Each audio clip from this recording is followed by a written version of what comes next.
गड्या पाऊल थकलं नाही.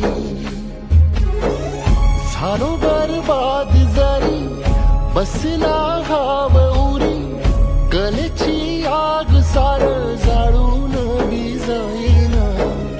अडला घास असा काळा वनवास असा, पण यो ध्यास अजून बी माग राहीना. फिरला त्यो वासा घर फिरलं नाही गड्या पाऊल थकलं नाही. गड्या पाऊल थकलं नाही. रख रख त्या रानातून थोडं पुढं जाऊ